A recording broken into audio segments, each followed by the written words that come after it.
Okay, so let's get started with some common immunohistochemical stains and their target cell types. So what you need to know first is that there are two separate sections.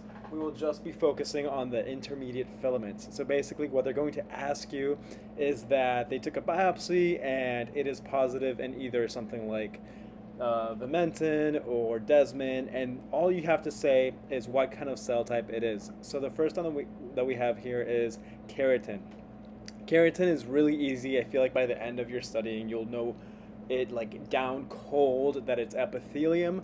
But if you do need a refresher or some sort of mnemonic, keratin sounds a lot like Karen, right? So Karen, she is the micromanager. She's always wanting to speak to the manager. She is on top of everything. She's on top of things. And guess what is also on top of everything? Epithelium. All right, so the next one is vimentin. This one is asked heavily on exams, along with the next one coming up. Mesenchyme is the correct answer. Mesenchyme is another word pretty much for connective tissue, and vimentin, Me, mesenchyme, Me. Very simple. V mesenchyme basically is what you have to remember. The next one, I actually had a question on this in my step, and it was about Desmin. Desmin is for indicative of muscles. So, Desmin, muscles. How do we remember this one? Well, it's actually pretty funny, but the way I think of it is Desmin, des muscle. That's a muscle right there. That's a muscle right there, man. You know what I mean? Like that sort of thing. Like that's how you want to say it. That's a muscle right there.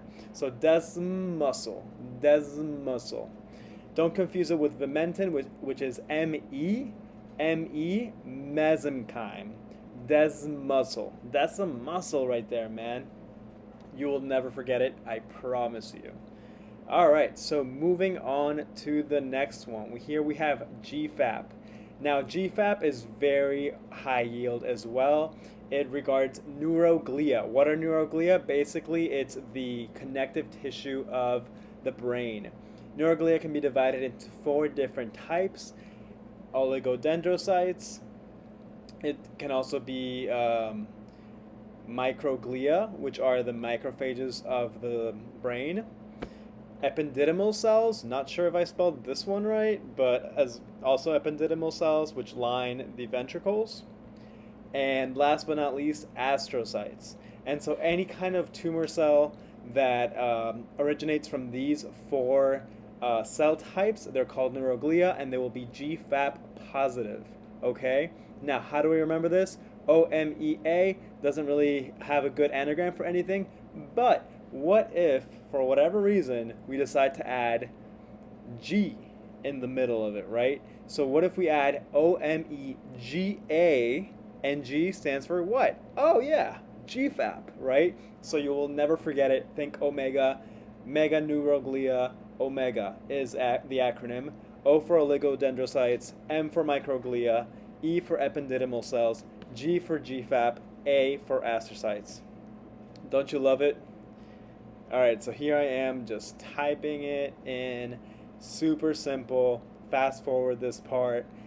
I think the very last one is super simple. I'm not going to spend pretty much any time on it.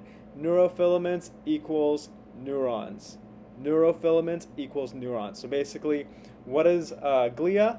Basically any cell in the brain that is not a neuron. Quick and easy, baby. That's how we like it, right? Neurofilaments, if you truly need a mnemonic here, which I really hope nobody does, neuro and neuro, that's how you could do it. Neuro, filament, neuro, right? The one major thing you have to remember is that these are all types of intermediate filaments.